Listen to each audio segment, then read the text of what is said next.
আসসালামু আলাইকুম। আজকে আমি অনেক টেস্টি করে পিঠা বানিয়ে দেখাবো। নরম তুলতুলে মুখে দিলে মিলিয়ে যাবে। প্রথমে চুলায় প্যান বসিয়ে 1 টেবিল চামচ ঘি আর 1 কাপ আতপ চালের গুঁড়া 5 মিনিট ভেজে নিয়েছি। চুলায় প্যান বসিয়ে 1.5 কাপ লিকুইড দুধ, স্বাদমতো লবণ, এলাচের গুঁড়া, চিনি 3 চামচ দিয়ে নেড়েচেড়ে বলক তুলে তারপরে ভাজা চালের গুঁড়া দিয়ে দিচ্ছি। দিয়ে নেড়েচেড়ে ডো বানিয়ে নিব।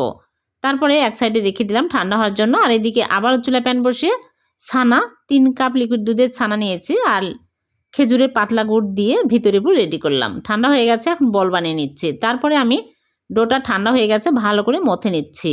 তারপরে এরকম করে অল্প অল্প করে নিয়ে আমি এরকম করে পিঠার শেপ দিয়ে নিচ্ছি। সবগুলো আমি ভিতরে পুর দিয়ে পিঠাগুলো বানিয়ে নিয়েছি। এখন 3 কাপ লিকুইড দুধ, 2টা এলাচ, দারচিনি 2টা আর চিনি দিয়ে দিচ্ছি 1/3 কাপ। বলকুটে আসলে পিঠাগুলো দিয়ে আমি জাল করব 10 মিনিট। 10 মিনিট পর চুলা থেকে নামিয়ে রেখে দিলাম 2 ঘন্টা। 2 ঘন্টা পর সার্ভ করে নিয়েছি।